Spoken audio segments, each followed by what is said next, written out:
everyone, welcome back for another deep dive. Today we're tackling a pretty thought-provoking topic, sexuality. Yeah, and not just like the typical stuff, right? Right, not the usual is it good or bad kind of thing. We're looking at it through a totally different lens. Exactly. We're going to be exploring a monk's perspective on sexuality, how it plays into like the larger picture of living a fulfilling life. I'm excited to unpack this. We're pulling from a clip on the TRS Clips YouTube channel. This monk drops some serious wisdom that just might shift how we think about desire altogether. I think you people are really going to get a lot out of this. Okay, so the monk starts off by quoting from the Mahabharata. He says, eating, sleeping, mating, and fearing these four are common to humans and animals. Okay, it's basic, right? Super basic, right? But it makes you think, doesn't it? It really does. Like we share these core instincts with, well, every living thing. Yeah, it's like those needs are always there. It doesn't matter how fancy our societies get. Totally. I mean, we all get hungry. We all need to sleep. We all feel that urge to, reproduce. And let's not forget that good old fear factor. Yeah. Keeps us alive, right? It's survival instinct, basically. Exactly. But then the monk goes on to say that there's a key difference between humans and animals. Okay, what's that? It's our ability to ask questions. Like we don't just eat when we're hungry. We think about where our food comes from. Right. We get curious about how to grow it, cook it, even the ethics of it all. It's like a whole deeper level of awareness. He actually has a term for it, Brahma Jinasa. It's that human need to understand the why behind everything, like our soul's purpose, the meaning of life, all that big picture stuff. I love that. It reminds me of like how we look up at the stars and wonder. You don't see animals doing that. Exactly. A dog chases a squirrel because, well, that's its instinct. Humans, on the other hand. We might write a song about it, study its habits. Who knows? Exactly. We take things to a whole other level. And that leads us to another really important point the monk makes. Oh, and what's that? This idea that being spiritual doesn't equal suppressing all your desires. Okay, that's interesting because a lot of people think that's what spirituality is all about, right? Just saying no to everything. Right, like you got to be this totally detached being. But the monk uses a really great analogy. Imagine a student who's studying for like a super hard exam. Okay, like those IIT exams everyone talks about? Exactly. So this student might skip out on movie night or say no to that extra slice of pizza. Because they have a bigger goal in mind, right? Right, exactly. They still want the pizza, but that degree, that's way more important. I see. So it's about prioritizing. Exactly. It's not about pretending the desire doesn't exist. It's about choosing which desires you're going to let guide you. And now for the really interesting part. Yeah. How does all of this relate to sex? Here's the thing. This monk doesn't see sex as being bad in itself. Oh, that's surprising. I know, right? He's coming from a spiritual framework, and within that framework, he sees it as a dharmic process. Okay, break that down for me. Yeah. Dharmic process. It basically means that it serves a purpose. Like it keeps this cycle of life going, right? Right. Creating future generations and all that. Makes sense. Now, remember how he's coming from the Vedic tradition? Well, they place a huge emphasis on family and lineage. Okay, yeah, I know they have all those rituals and stuff. Exactly. Like the garden samskara, which they do before a couple even conceives. They're basically invoking blessings for the future child. Wow, that's intense. But it shows how much importance they put on creating a family. It's not just a physical act for them. It has a deeper spiritual significance. So it's like different cultures view sexuality through different lenses. Absolutely. Some focus on the pleasure aspect, some on the societal duty, and some, like this monk, see it as part of a spiritual journey. Got it. And he's not saying one view is better than the other, right? Not at all. He's just saying that whatever your culture's view is, you can align your desires with your overall goals, even those desires related to sex. Okay, now how do we do that? He uses this analogy, and it's such a good one. Think about the diets of a boxer and a gymnast. Okay. Both athletes need fuel, right? But what they eat depends on their goals. I see where you're going with this. A boxer needs strength and power. A gymnast, they need agility and flexibility. It's like their destination determines what they choose to consume. That's a great analogy. Right. So it's like that with our spiritual diet. What are we feeding ourselves? Are we just snacking on fleeting pleasures? Or are we nourishing ourselves for the long haul, for spiritual growth? Oh, that's powerful. It really is. So if your ultimate goal is enlightenment, if that's your destination, then your choices should reflect that. And that goes for everything, not just sex. It's about consciously aligning your actions with your goals. I love that. Now get ready for this. Because here comes the real mind bender. The monk talks about this pleasure paradox. A pleasure paradox. Okay, I'm intrigued. What's that all about? He actually believes that the pleasure you get from a deep spiritual connection, that can actually be more fulfilling than even the pleasure of sex. Whoa, hold on. He's saying there's something that feels even better then. Than that, yeah, he is. And he's not saying you got to force yourself to avoid anything. It's about discovering a different kind of pleasure. Okay, so what does that even feel like? Well, in Eastern philosophy, they have this term, ananda. It's basically pure bliss, that feeling of complete joy that goes beyond anything physical. So, like, how do you get to that state? Think about those moments when you witness something truly breathtaking. Like a stunning sunset or... Or when you connect with someone on a really deep level, heart to heart, that kind of feeling. Okay, yeah, I can see how that would be incredibly fulfilling. It is. And that's what the monk is pointing to. He's saying that when you prioritize that connection to your true self, to something bigger than yourself, Yeah. well, that's where real lasting joy comes from. And that can be even more powerful than chasing after temporary pleasures. Exactly. It's about shifting your focus, changing what you see as the ultimate source of happiness. Wow, that's a lot to think about. It really is. And we're just getting started. It really makes you question what we consider pleasure, doesn't it? Like, we're so used to thinking about it in terms of external stuff, like good food or physical intimacy. Yeah, that's the kind of stuff we usually go for, right? The instant gratification kind of thing. Right. But what if there's a whole other level, like a deeper, more lasting form of pleasure that comes from within? That's what the monk's getting at here. So how do we tap into that? It sounds amazing, but how do you actually cultivate that kind of joy? Well, he talks about this concept called samskara. It's kind of like I guess you could say mental and spiritual spring cleaning. Spring cleaning. Okay, what does that mean exactly? It's about consciously replacing old patterns, thoughts and behaviors that aren't really serving you anymore. You replace them with new ones that are more aligned with, like, a fulfilling life. Okay, so it's not just about willpower, like gritting your teeth and saying no to everything you want. Nope, it's deeper than that.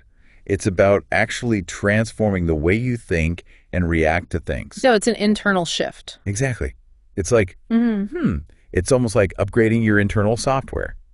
You're deleting those old files, installing new programs. I like that analogy. And there are actually practices that can help us do this. Things like meditation and mindfulness. Yeah, I've heard those can be really powerful for changing your mindset. They are. They help you shift your focus, retrain your mind, and eventually rewrite those narratives that are keeping you stuck. It's like you're breaking free from those old patterns that are holding you back. That's it. And then, instead of constantly battling against those urges, you can use that energy for something better. You're not denying your humanity, you're evolving it. Exactly. The monk really emphasizes that as humans, we're meant to do something. We crave action, right? So it's not about becoming passive. No. It's about channeling all that energy, all that drive, towards something more meaningful. That's where that whole transfer the urge to a higher goal thing comes in, right? You're redirecting that energy towards something that feeds your soul. Precisely. Remember that student studying for the tough exam? Yeah, the IIT one. Right. They're choosing to, transfer their urge to watch a movie or relax. They're putting it towards that goal of getting that degree. Exactly. The desire to chill out is still there, but they're using it to fuel something even more important to them. That makes sense. And this all ties into the ultimate goal of a spiritual journey, which the monk calls moksha. It's about liberation, breaking free from that cycle of suffering. The cycle of suffering. So like constantly chasing things that don't really bring lasting happiness. You got it. It's a major concept in a lot of Eastern traditions. And it's not about escaping from the world or becoming some emotionless robot, okay? So you can still feel things. Of course.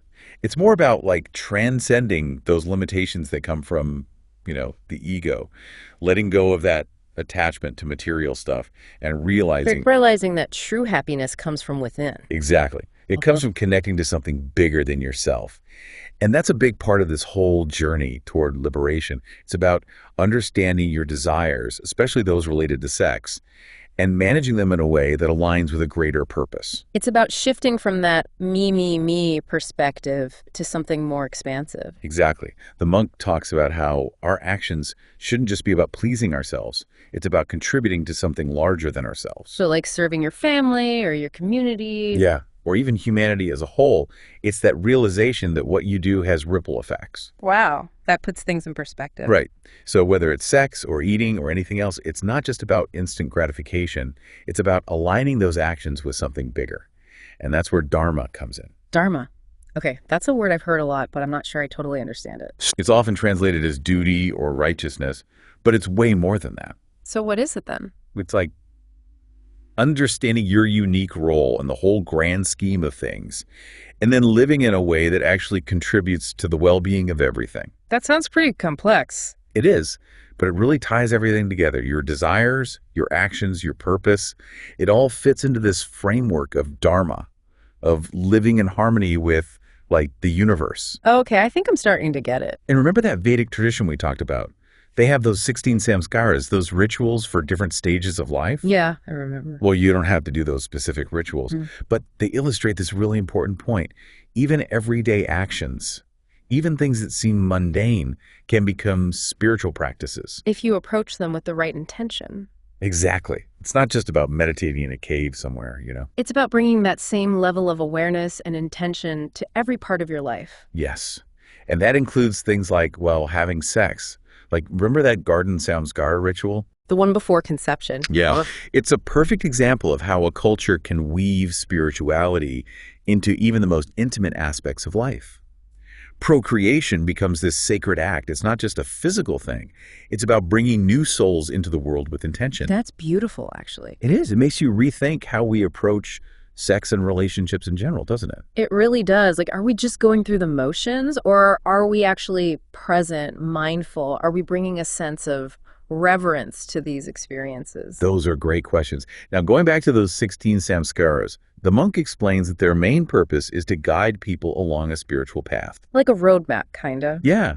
It's about helping people transform their impressions and replace those old narratives with new ones, the ones that actually serve them. So we're not stuck with the beliefs and patterns we've always had. We can actually change them. Exactly. It's like you have the power to rewrite your internal programming, to choose a different path. That's so empowering. It is. And one of the big narratives he challenges is this idea that I am the controller. Like, we're solely responsible for everything that happens. That's a pretty common belief, isn't it? Like, we have to control everything in our lives. It is, but it can be so stressful. It's that ego-driven belief that we're separate from everything else. Like, we're on our own little island and we have to make everything happen. Which leads to a lot of anxiety, right? Totally. And the monk contrasts this with the true ego.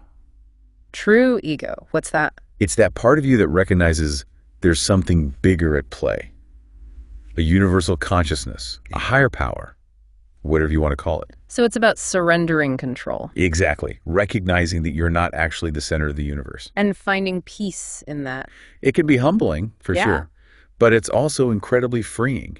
When you let go of that need to control everything, it opens up a whole new level of possibility. Instead of being consumed by your desires, you can actually see them as opportunities for growth, for transformation. You got it. It's about channeling that energy, that urge to do something, and putting it towards something that truly nourishes you. It's about making a conscious choice. Exactly. The monk isn't saying we should become these emotionless beings with no desires. So it's not about getting rid of desires altogether. Right. It's about understanding that you have the power to choose what you pursue, what you give your energy to. It's about being intentional, right? Like, we really do have the power to choose what we focus on. It all comes down to choice. Wow. And, that brings us back to something we talked about earlier, sublimation.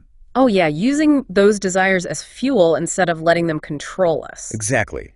It's not about pretending we don't want things. It's more about transforming those desires, redirecting that energy. Like finding a way to connect them to a bigger goal. Exactly.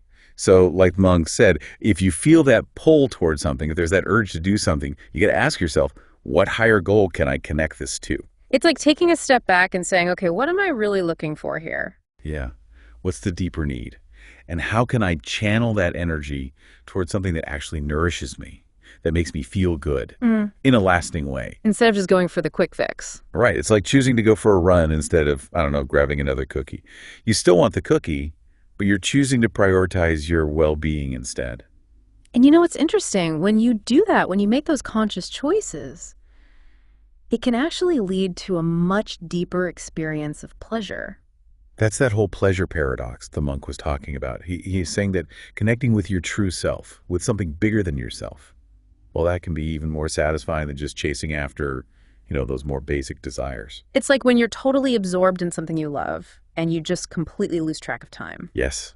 Like when you're creating art or being in nature or maybe helping others, it's that feeling of being totally present, totally in the flow. And it feels amazing. Right. And that's the kind of pleasure that the monk is talking about.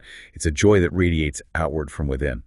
It touches every part of your life. It's like a completely different level of fulfillment. Exactly. It comes from aligning yourself with your purpose, with your dharma. So, wow, we've covered a lot in this deep dive. We have. We've talked about desire, spirituality, purpose, liberation. And it all boils down to choice. Yeah, we have the power to choose whether we're going to be controlled by our impulses or if we're going to consciously direct our energy towards something bigger, something more meaningful. Something that really matters. Exactly.